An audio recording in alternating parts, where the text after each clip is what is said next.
Ya,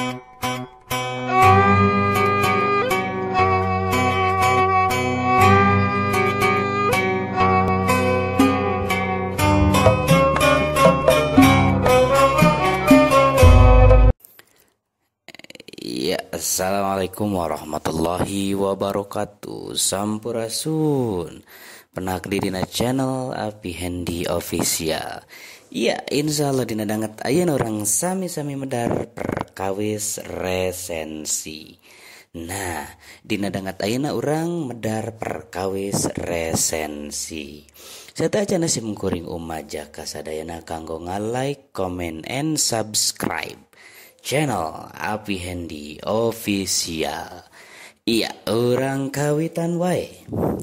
Naon ari resensi? Istilah resensi asalna tidak bahasa Walanda jeung bahasa Prancis. Dina bahasa Prancis disebutna revidere atanapi recensere. Ari dina bahasa Walanda mah disebutna resensi ya, sedang dina bahasa Inggris disebutna review. Nah, jadi dumasar kana keterangan di luhur bisa dicindeken yen resensi teh nyaeta tulisan anu eusina mangrupa tinimbangan hade gorengna hiji karya. Iya, jadi aya proses nimbang ngajen nya atanapi nganilai kitu ta.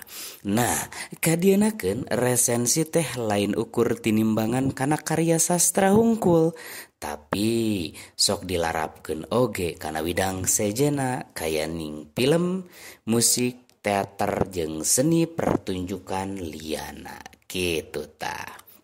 Nah, resensi teh kudu objektif, kapunjulan jeung kakurangan hiji karya kudu ditepikeun kanu maca. Taya nu disumput salindungkeun sangkan tujuanana bisa naker kapunjulan jeung kakuranganna teh tangtu wae anu nulis resensi kudu cukup pangawruhna atawa jembar wawasana. Jadi pengetahuan oge kudu lega gitu nya, di jembar teh artina lega gitu ta. Nah, dina paelmuan kasusastraan resensi teh kaasup kana wilayah kritik sastra. Terus naon atuh bedana kritik sastra jeung resensi? Nah, resensi teh nas-nas nama kritik sastra. Lamun rek dibedakeun, resensi mah leuwih basajan atanapi sederhana, saules ukur nembongkeun kesan atanapi pamanggih sabengbatan. Sabada rengse maca hiji karya. Ari kritik sastra mah leuwih jembar, leuwih lega sifatna, sarta leuwih daria dina ngaguar hiji karya, leuwih jero deui rupina mah. Gitu ta. Nah, ayeuna urang medar perkawis struktur resensi.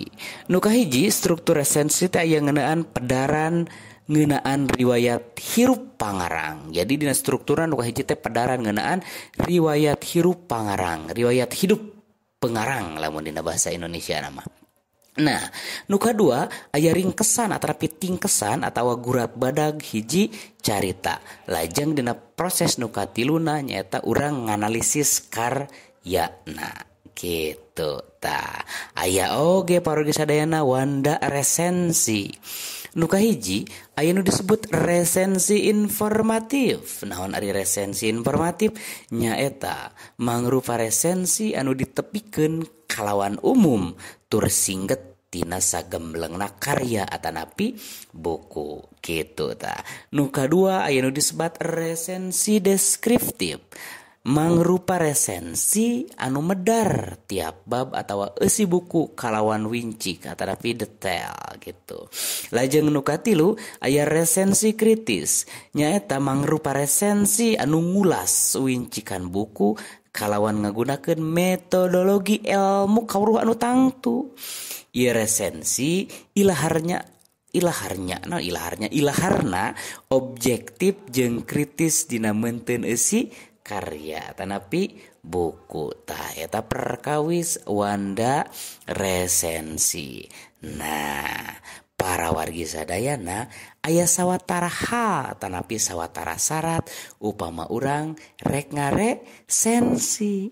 Nu kahiji mibanda pangaweruh atanapi pengetahuan ngeunaan paelmuan anu dipedar dina hiji karya. Jadi lamun urang rek ngaresensi buku, urang apal ngeunaan buku nu rek di resensi. Gitu. Anu kadua, mibanda kamampuh nganalisis anu seukeut. Upama urang ngaresensi hiji karya, kudu dianalisis kaonjoyan sarta kakurangan nana gitu. Lajeng anu katilu wanoh berarti wanoh atanapi apal. Jadi urang teh kudu wanoh jeung kudu apal kana karya sastra anu sejena. Maksudna lian tingulik eusi buku atawa film anu rek diresensi ku urang, tang teu wae urang kudu aya babandingan atanapi referensi tina buku atawa film anu sejena gitu ta. Salajengna aya lengkah ngaresensi. Nu kahiji nya milih buku atanapi karya nu rek diresensi ku urang.